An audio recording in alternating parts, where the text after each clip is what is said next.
ঠিক আছে, রাখ রাখ। কেমন আছেন আপনি? জি ভালো, আপনি? আমাকে চিনতে পারলেন না? আরে ওই যে ওই দিন হাসপাতালে বাবারে ডাক্তার দেখানোর জন্য কত সাহায্য করলেন। ও আচ্ছা আচ্ছা, আপনার বাবার কি অবস্থা? এখন ভালো আছে। ওই দিক কই যান?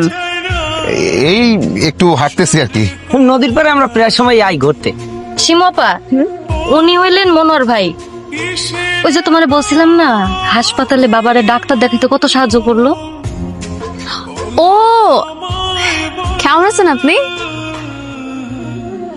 ভালো আছেন? জি ভালো, আপনি ভালো আছেন? আলহামদুলিল্লাহ ভালো আছি।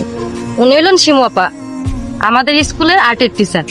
আর আমি হইলাম ওনার সহযোগী। আচ্ছা আচ্ছা, আপনারা আর্টিস্ট? আর্টিস্ট না, আমি আসলে বাচ্চাদেরকে সৃজনশীল সব বিষয়গুলো শিখায় থাকি।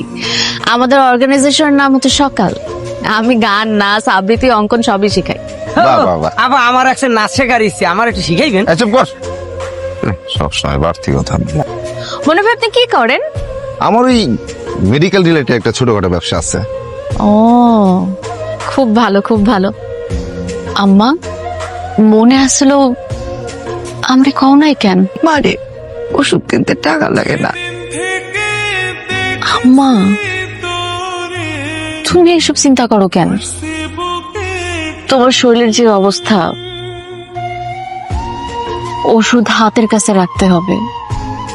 আমরা একদিন না খেলেও কিছু হবে না, কিন্তু তোমার ওষুধ না খাওয়া চলবে না। আম্মা, তুমি এরকম কাইন্দ না তো, আরো অসুস্থ হয়ে পড়বা।